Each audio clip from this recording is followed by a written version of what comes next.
Praise the Lord. ഇനി മനുഷ്യൻ പാപം ചെയ്തില്ലായിരുന്നെങ്കിൽ ദൈവം അവതരിക്കുകയില്ലായിരുന്നോ എന്നൊരു ചോദ്യമുണ്ട്. ഞാൻ വിശ്വസിക്കുന്നത് പാപം ചെയ്തില്ലെങ്കിൽ ദൈവം അവതരിക്കുമായിരുന്നു. ദൈവം അവതരിച്ച് ദൈവത്തിൻ്റെ പൂർണ്ണത എന്താണെന്ന് മനുഷ്യനെ കാണിച്ചു കൊടുക്കുമായിരുന്നു. Praise the Lord. ദൈവത്തിൻ്റെ പൂർണ്ണത മനുഷ്യത്വത്തിൽ പ്രകടമായതാണ് യേശുക്രിസ്തു. കൊളോസസ് ലേഖനത്തിൽ നമ്മൾ വായിക്കുന്നുണ്ട് 2-ാം അധ്യായത്തിൻ്റെ 9-ാം വാക്യത്തിൽ ദൈവത്വത്തിൻ്റെ പൂർണ്ണത മുഴുവൻ അവനിൽ മൂർത്തീഭവിച്ചിരിക്കുന്നു. മൂർത്തീഭവിച്ചിരിക്കുന്നു എന്ന് പറഞ്ഞാൽ ഉടലെടുത്തു എന്നർത്ഥം. അപ്പം ദൈവത്വത്തിൻ്റെ പൂർണ്ണത മുഴുവനും യേശുക്രിസ്തു എന്ന ആളിൽ, മനുഷ്യനായി കാണപ്പെട്ടവനിൽ മൂർത്തീഭവിച്ചു, അല്ലെങ്കിൽ ഉടലെടുത്തു. അങ്ങനെയാണ് ഒരു പൂർണ്ണ മനുഷ്യനെ കാണണമെങ്കിൽ ആരെ കാണണം? യേശുവിനെ കാണണം. പൂർണ്ണ മനുഷ്യനെ കണ്ടെങ്കിൽ, എല്ലാം തികഞ്ഞ ഒരാളെ കണ്ടെങ്കിൽ മാത്രമേ നമുക്ക് നമ്മുടെ അപൂർണതയെ മനസ്സിലാവുള്ളൂ. അപ്പോൾ നമ്മുടെ അപൂർണത തിരിച്ചറിഞ്ഞ് അതിനെ പരിഹരിക്കണമെങ്കിൽ പൂർണ്ണതയുമായി നമുക്കൊരു താരതമ്യം ആവശ്യമാണ്. അല്ലാതെ ഒരിക്കലും നടക്കില്ല. ഞാൻ ഇപ്പോൾ ഓടിക്കുന്ന ഒരു i10 കാറാണ്. ഈ കാർ എൻ്റെ കിട്ടിയപ്പോൾ 15,000 കിലോമീറ്റർ ഓടിയ ഒരവസ്ഥയിലാണ് എനിക്ക് കിട്ടിയത്. ഞാനത് ഓടിച്ചപ്പോൾ എനിക്ക് വളരെ തൃപ്തിയായിരുന്നു. ഇതിനു മുമ്പ് ഓടിച്ചതിനേക്കാളെല്ലാം തൃപ്തിയായിരുന്നു. പക്ഷേ വേറൊരു i10 കാറ് യാദൃശ്യമായിട്ടെന്നപോലെ എനിക്ക് എടുത്തുകൊണ്ടെന്ന് പോകേണ്ടി വന്നപ്പോൾ ഞാൻ അന്തം വിട്ടു. കാരണം എൻ്റെ i10 കാറിനേക്കാൾ എത്ര സുഖമായിട്ടാണ് ഇതിൻ്റെ മൂവ്മെൻറ്റ്സ്, ഇതിൻ്റെ ഓട്ടം.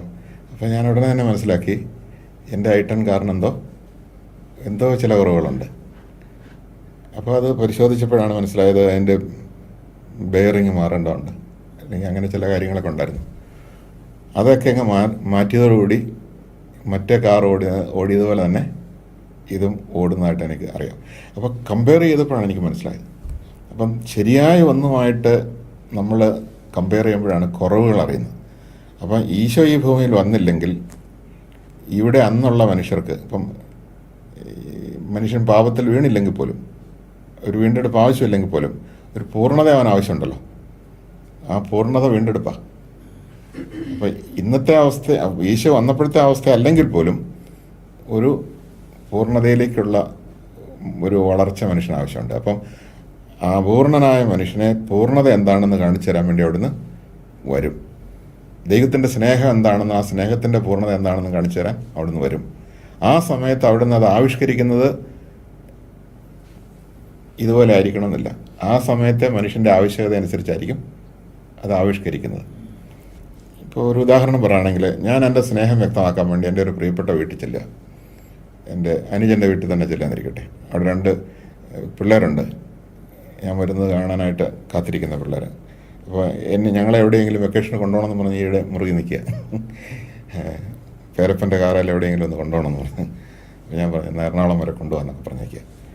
അപ്പോൾ ഞാനിങ്ങനെ ആഘോഷമായിട്ട് അവരെ എറണാകുളത്ത് ഗോൾഡ് സൂക്കിൽ അവിടെയൊക്കെ കൊണ്ടുവന്ന് പറഞ്ഞിരിക്കുക. അങ്ങനെ ഒരു സ്ഥലമല്ലേ. അപ്പോൾ അതിനുവേണ്ടി ഞാൻ ഒരുങ്ങി അങ്ങ് ചെല്ലുമ്പോൾ ഞാൻ കാണുന്ന കാഴ്ച, ആ ഫാമിലി മുഴുവനും എന്തോ ഭക്ഷണത്തിൽ എന്തെങ്കിലും ഒരു വിഷയമുണ്ടായി, വല്ലാതെ ക്ഷീണിച്ച് ഡീഹൈഡ്രേഷൻ വഴി തളർന്നു കിടക്കാന്നിരിക്കട്ടെ. ആ സമയത്ത് ഞാൻ ചെല്ലുമ്പോൾ ഗോൾഡ് സൂക്കിലാണ് അവരെ കൊണ്ടുപോകേണ്ടത്, അല്ലല്ലോ. ആ സമയത്ത് എൻ്റെ സ്നേഹം പ്രകടിപ്പിക്കാനായിട്ട് ഞാൻ ചെയ്യേണ്ടത് എന്താ? ഏറ്റവും നല്ല ട്രീറ്റ്മെൻറ്റ് കിട്ടുന്നിടത്തേക്ക് കൊണ്ടുപോവുക. അങ്ങനെയുള്ള കാര്യങ്ങൾ ഞാൻ അവരെ പരിചരിക്കുക. എൻ്റെ രക്തം കൊടുക്കേണ്ടതാണെങ്കിൽ രക്തം കൊടുക്കുക. അപ്പോൾ ആ സാഹചര്യത്തിനനുസരിച്ചാണ് സ്നേഹം കാണിക്കേണ്ടത്. അപ്പോൾ ഈശോ ഈ ഭൂമിയിൽ അവതരിച്ച സമയത്തെ അവസ്ഥ അവനെ വീണ്ടെടുക്കേണ്ട ഒരു അവസ്ഥയായിരുന്നു. അതിനൊരു കുരിശുമരണം ആവശ്യമായിരുന്നു. ആ കുരിശുമരണം നടക്കാൻ മാത്രമുള്ള സാഹചര്യങ്ങൾ അവിടെ ഉണ്ടായിരുന്നു. ആ സാഹചര്യത്തിനനുസരിച്ച് അവിടുന്ന് ആ കുരിശുമരണത്തിന് വിട്ടുകൊടുത്തുകൊണ്ട് ആ സാഹചര്യത്തിലെ മനുഷ്യവർഗത്തെ വീണ്ടെടുത്ത് രക്ഷിക്കുകയാണ് ചെയ്യുന്നത്. Praise the Lord. ദൈവത്തിൻ്റെ സ്നേഹം ആവിഷ്കരിക്കേണ്ടതുണ്ട്. ദൈവത്തിൻ്റെ സ്നേഹം ആവിഷ്കരിക്കുക എന്ന് പറയുമ്പോൾ ദൈവമായിട്ടൊരു കൂട്ടായ്മ മനുഷ്യനുണ്ടല്ലോ. ഈ കൂട്ടായ്മ എന്ന് ആഘോഷിക്കണ്ടേ? നമ്മളെന്തിനാണ് സ്നേഹിതർ കണ്ടുമുട്ടുന്നത്? ദൈവം അരൂപിയാണല്ലോ. അരൂപിയായ ദൈവത്തിന് മനുഷ്യനോട് എല്ലാ തലത്തിലും ഒരു കൂട്ടായ്മ ഉണ്ടാകണമെങ്കിൽ ശരീരത്തോടുകൂടി അവൻ്റെ അതേ ഒരു അവസ്ഥയിൽ വരണം. ഇപ്പോൾ ഒരു റിലേഷൻഷിപ്പ് എന്ന് പറയുന്നത് എപ്പോഴാണ് ശരിയായ ഒരു റിലേഷൻഷിപ്പ് ഉണ്ടാകുന്നത്?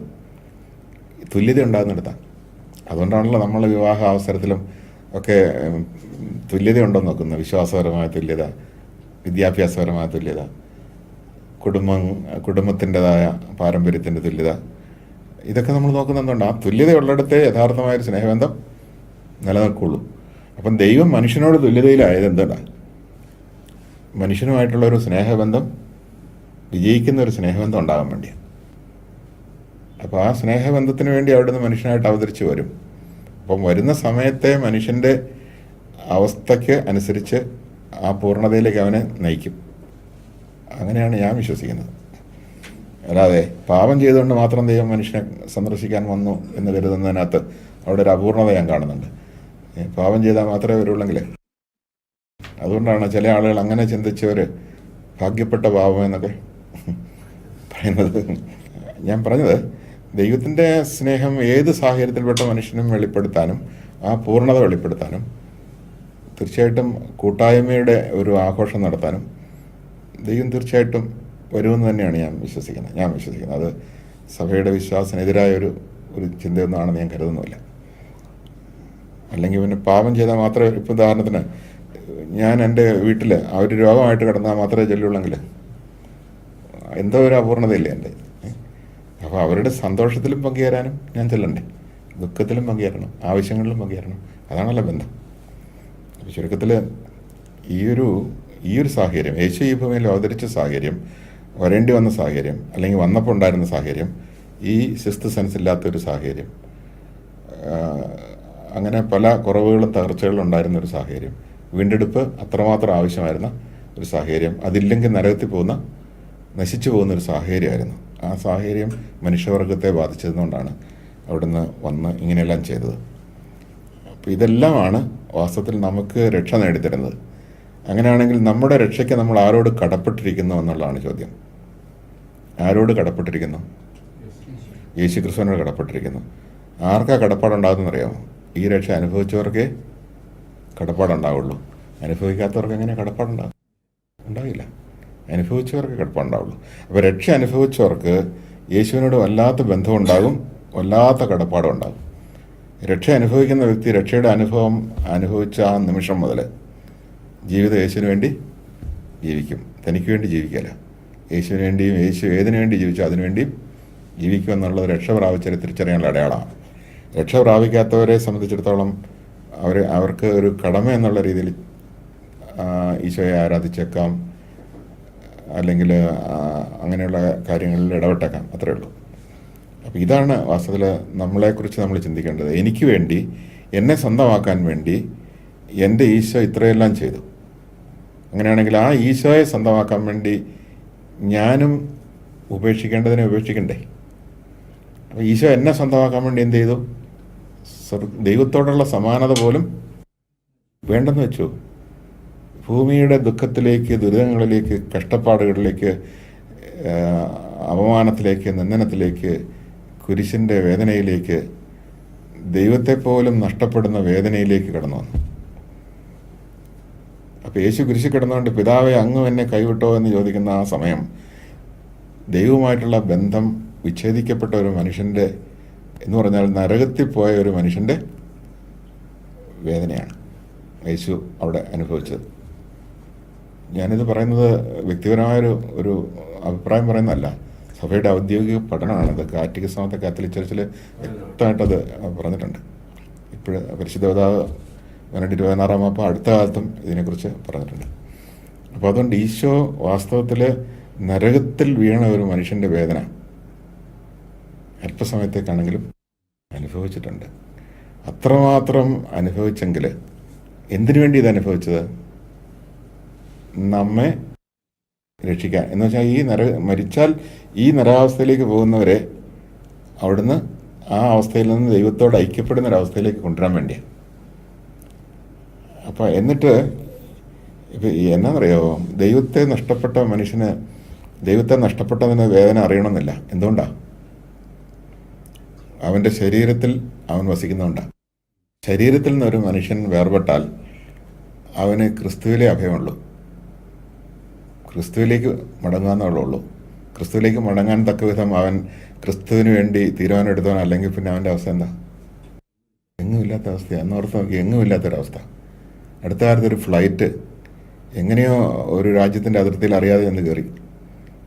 അവർ പറഞ്ഞു വേഗം ഇവിടുന്ന് വിട്ടാണെന്ന് പറഞ്ഞു. അപ്പോൾ പറഞ്ഞ് ഞങ്ങൾ എങ്ങനെയെങ്കിലും ഒന്ന് ഗ്രൗണ്ട് ചെയ്യാനായിട്ട് അനുവദിക്കുക, വേണ്ട വിട്ടുവെക്ക്, വെടിവെച്ച് വീഴിക്കുന്നു പറഞ്ഞു. അത് പോയി വേറൊരു രാജ്യത്തിൻ്റെ അതിർത്തി ചെന്ന് കയറി. അവരും പറഞ്ഞു ഇവിടെ ഇറങ്ങാൻ പറ്റില്ലെന്ന്, ഇന്ധനം തീർന്നുകൊണ്ടിരിക്കുക. ഒന്ന് ഓർത്ത് നോക്കിയ ആ ഫ്ലൈറ്റിൻ്റെ എന്താ അവസ്ഥ, നിയമം. ഇവിടെയും ഇറങ്ങാൻ പറ്റില്ല. അപ്പം നമ്മൾ നടന്നു പോകാന്നിരിക്കട്ടെ, ഒരാൾ പറയും ഇത് ഞങ്ങളുടെ സ്ഥലം, ഇവിടെ കാല് കുത്താൻ പറ്റില്ല, നിൽക്കുന്നിടത്തുനിന്ന് ഇവിടുന്ന് പോക്കോണം, ഇത് ഞങ്ങളുടെ സ്ഥലമാണ്. ഇങ്ങനെ പറഞ്ഞു കഴിഞ്ഞാൽ നമ്മൾ എന്ത് ചെയ്യും? നമുക്ക് സ്ഥിതി ചെയ്യണ്ടേ? അപ്പം നമുക്ക് സ്ഥിതി ചെയ്യണം. അപ്പോൾ ശരീരത്തിൻ്റെ അവസ്ഥ ഉള്ളതുകൊണ്ടാണ് ആത്മാവിന് സ്ഥിതി ചെയ്യാൻ പറ്റുന്നത്. അപ്പം ശരീരം അങ്ങ് പോയി കഴിഞ്ഞാൽ പിന്നെ ആത്മാവ് എവിടെ സ്ഥിതി ചെയ്യും? ക്രിസ്തുവിലേ സ്ഥിതി ചെയ്യാൻ പറ്റുള്ളൂ, ക്രിസ്തുവിലായിരിക്കാനേ പറ്റുള്ളൂ. അപ്പോൾ ജീവിച്ചിരിക്കുമ്പോൾ ശരീരം ഉള്ളപ്പോൾ തന്നെ ക്രിസ്തുവിലായില്ലെങ്കിൽ മരിച്ചു കഴിയുമ്പോൾ ക്രിസ്തുവിലാകുമെന്ന് ഉറപ്പൊന്നുമില്ല. ആ മനുഷ്യൻ്റെ അവസ്ഥ എന്ന് ഓർത്ത് നോക്കി. ആത്മാവിൻ്റെ അവസ്ഥ ഭയാനകമാണ്. അപ്പോൾ ആ ഒരു ഭയാനകമായ അവസ്ഥ ദൈവത്തെ നഷ്ടപ്പെട്ട മനുഷ്യൻ്റെ അവസ്ഥയാണ്. ശരീരത്തിലായിരിക്കുന്നുണ്ട് അറിയുന്നില്ല. അതേസമയം ശരീരത്തിൽ നിന്ന് വേർപെടുന്ന ഒരു ആത്മാവിന് സ്ഥിതി ചെയ്യാൻ യേശുക്രിസ്തു സ്ഥിതി ചെയ്യാൻ പറ്റാത്തൊരവസ്ഥ എന്ന് പറയുന്നത് അതാണ് നരകത്തിൻ്റെ അനുഭവം എന്ന് പറയുന്നത്. അപ്പം നമ്മളിപ്പം ദൈവത്തെ നഷ്ടപ്പെട്ടാലും സബ്സ്റ്റിറ്റ്യൂട്ട് ചെയ്തുകൊണ്ടിരിക്കുക. ഇപ്പോൾ ഒരു വ്യക്തിക്ക് സമ്പത്ത് മുഴുവൻ നഷ്ടപ്പെടുമ്പോൾ ദുഃഖം ഉണ്ടായിരുന്നിരിക്കട്ടെ, കടക്കെണിയിൽപ്പെട്ടു, എല്ലാം തീർന്നു, കോടിക്കണക്കിനിട്ട് കൈകാര്യം ചെയ്ത ഒരാളാണ്, എസ്റ്റേറ്റുകളും ബിസിനസ്സും എല്ലാം ഉണ്ടായിരുന്ന ഒരാളാണ്, അങ്ങ് ഇല്ലാതായി, സാമ്പത്തികമായിട്ട് തീർന്നുപോയി. അതിൻ്റെ പേരിൽ ആ വ്യക്തി അനുഭവിക്കുന്ന ദുഃഖം എന്ന് പറയുന്നത് എന്താ? വലിയ ദുഃഖമല്ലേ? പക്ഷെ ആ ദുഃഖം എന്തുകൊണ്ടുണ്ടായതാണ്? ദൈവത്തിൻ്റെ സ്ഥാനത്ത് സമ്പത്തിലായിരുന്നു ആ വ്യക്തി ആനന്ദിച്ചുകൊണ്ടിരുന്നത്. സമ്പത്ത് അങ്ങ് പോയപ്പോഴേക്കും ദൈവമില്ലായ്മയുടെ ദുഃഖമാണ് ആ വ്യക്തി അറിയുന്നത്. യഥാർത്ഥമായ ദുഃഖം ദൈവമില്ലായ്മയുടെ ദുഃഖമാണ്. പക്ഷെ ആ വ്യക്തി അത് തിരിച്ചറിയണമെങ്കിൽ ആരെങ്കിലും അത് പറഞ്ഞു കൊടുക്കണം, അല്ലെങ്കിൽ തിരിച്ചറിയാൻ പറ്റില്ല. ആ വ്യക്തി പറയും എൻ്റെ ദുഃഖത്തിൻ്റെ കാരണം എൻ്റെ സമ്പത്ത് പോയതാണെന്ന് പറയും, അല്ലെങ്കിൽ എൻ്റെ ജീവിത പങ്കാളി മരിച്ചു പോയതാണ് എൻ്റെ ദുഃഖത്തിന് കാരണം. അല്ല, ജീവിത പങ്കാളിക്ക് ദൈവത്തിൻ്റെ സ്ഥാനം കൊടുത്തു. ജീവിത പങ്കാളി പെട്ടെന്നൊരു ആക്സിഡൻറ്റ് മരിച്ചു. അപ്പം ദൈവത്തിൻ്റെ സ്ഥാനത്തിരുന്നവൻ പോയപ്പോൾ അവിടെ ഒരു ശൂന്യത വന്നു. അതാണ് ദുഃഖത്തിൻ്റെ കാരണം. പക്ഷെ അത് പറഞ്ഞു കൊടുക്കാൻ, മനസ്സിലാക്കി കൊടുക്കാൻ ആരെങ്കിലും ഇല്ലെങ്കിൽ ഈ തെറ്റായ അറിവിലിരിക്കും എൻ്റെ ദുഃഖത്തിൻ്റെ കാരണം അതാണ് ഇതാണെന്നൊക്കെ. അപ്പോൾ അതുകൊണ്ട് ഞാൻ പറഞ്ഞു വരുന്നത്, മനുഷ്യനെ സ്ഥിതി ചെയ്യാനായിട്ട് ഇപ്പോൾ ശരീരത്തോടു കൂടി ഇരിക്കുമ്പോൾ ആത്മാവിന് സ്ഥിതി ചെയ്യാൻ ശരീരമുണ്ട്. ആത്മാവും ശരീരവും കൂടെ വേർപെട്ട് കഴിയുമ്പോൾ ആത്മാവിന് സ്ഥിതി ചെയ്യാൻ ക്രിസ്തുവിലേ സ്ഥലമുള്ളൂ. ഇപ്പോൾ ക്രിസ്തുവിൽ ഇപ്പോഴായിരിക്കാത്തവൻ ആ സമയത്ത് ആയിരിക്കണം എന്ന് എങ്ങനെയാണ് ആയിരിക്കുന്നത്? അതാണ് വലിയ വിഷയം.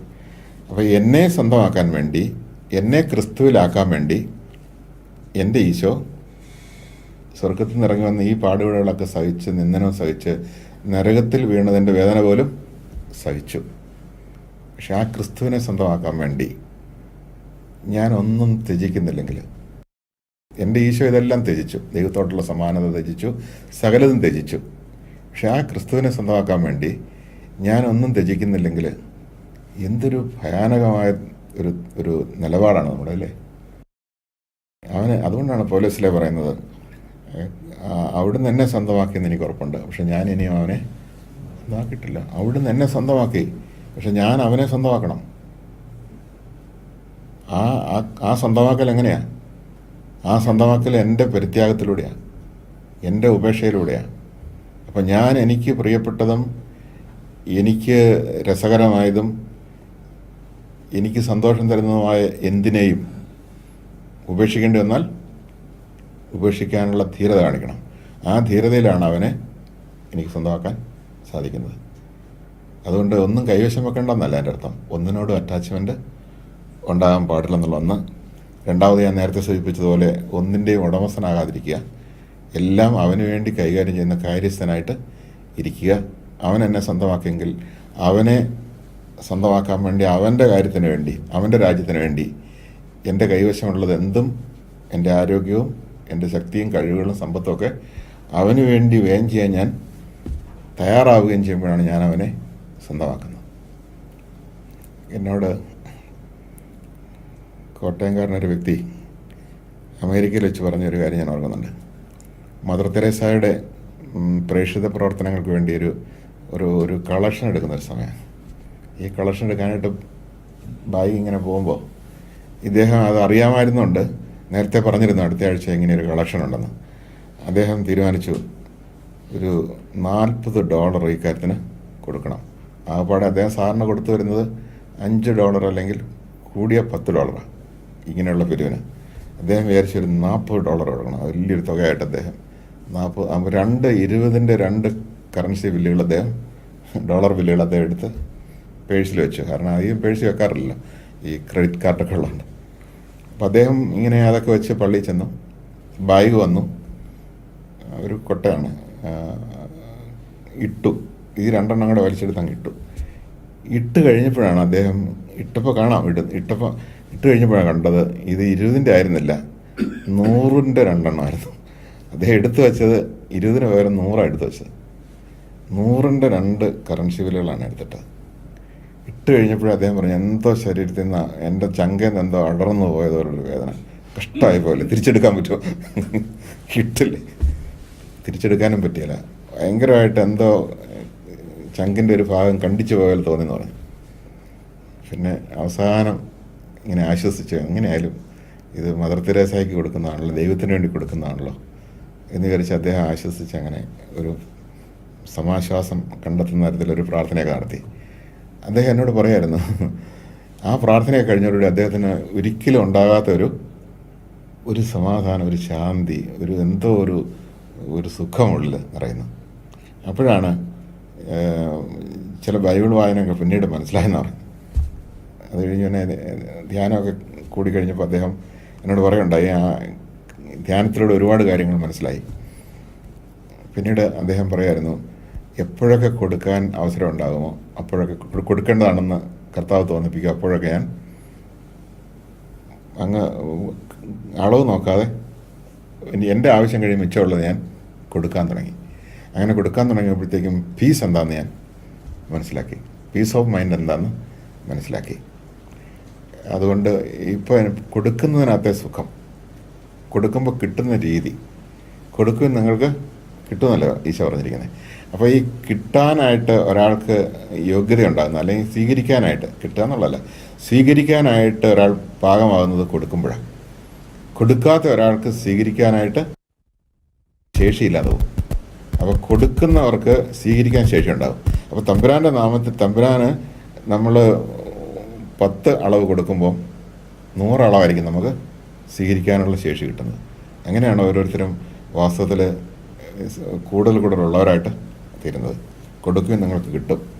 അതേസമയം കൊടുക്കാൻ കഴിയാത്തവർക്ക് സ്വീകരിക്കാനുള്ള ശേഷി നഷ്ടപ്പെടുന്നുള്ളതാണ് സത്യം.